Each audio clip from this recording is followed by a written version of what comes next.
seeing how that college season is going to end. But let's start off with the news of the day, and that is the huge bombshell that Doug Pederson has been fired from the Eagles organization. Now, I knew this would kind of happen. I did not think Doug Pederson will remain there much longer. I thought it may have taken a year or two more until Doug Pederson is eventually fired. In my honest opinion, I thought it was for the Eagles organization. I thought the owner or GM, whether it be Howie Roseman or Jeffrey Lurie, told him to tank that Week 17 game so they could help themselves in a draft pick. But I guess that was a Doug Pederson move, and if it was Doug Pederson's move and he knew he would be reprimanded for it and possibly fired, I don't know why he would make the move. It still brings up a huge question mark.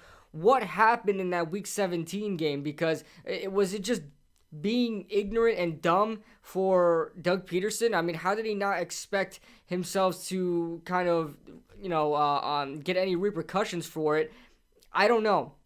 But Eagles are now looking for a new head coach. We don't know who is going to show up for Dallas, for Philadelphia. I was thinking about Jason Garrett, former Dallas coach, that he may, find himself in Philadelphia. We don't know, but we don't know any head coaching candidates yet. They've been, during Doug Pederson's tenure with the Philadelphia Eagles, they just randomly interviewed their defensive coordinator, Jim Schwartz, who's probably going to be taking a year off this year. So they're going to be down a head coach and a defensive coordinator. Well, if they're down a head coach, they're going to be resetting the staff. But so this is not good news for the Philadelphia Eagles, and I'm just laughing at it. It's just crazy to me.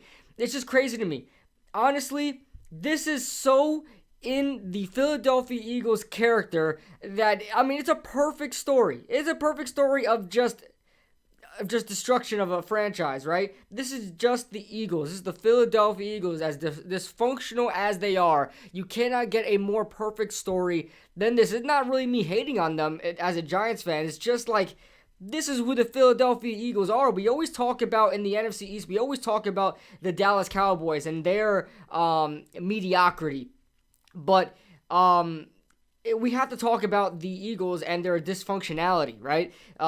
Philadelphia hired Doug Pederson in 2016, and rumors are coming out, reports are coming out that he was even looked to be fired. They were thinking about firing him after his first season. I believe they went 7-9 in that season. Correct me if I'm wrong.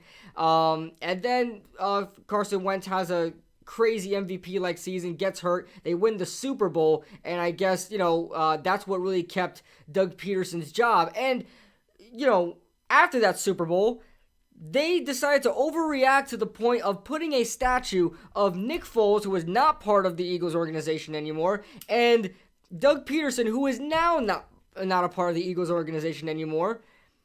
They decided to put a statue of them two outside the link. And after 5 seasons of going 46, 39, and 1, after just 5 seasons, the Philadelphia Eagles now plan to induct Doug Pederson into their Philadelphia Eagles Hall of Fame. That is the Philadelphia Eagles franchise for you guys in a nutshell. So, and I know he had a decent win-loss record over those 5 seasons, but to be inducted in the Hall of Fame for that reason and winning that Super Bowl, there have been a couple of, a number.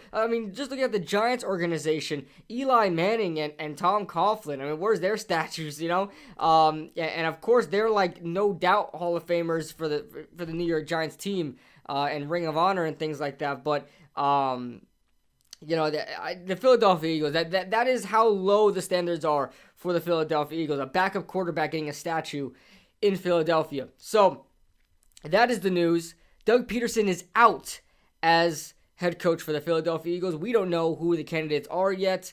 We don't know who their favorites are yet. Guys are going to be interviewed. None of that. So, we're still in the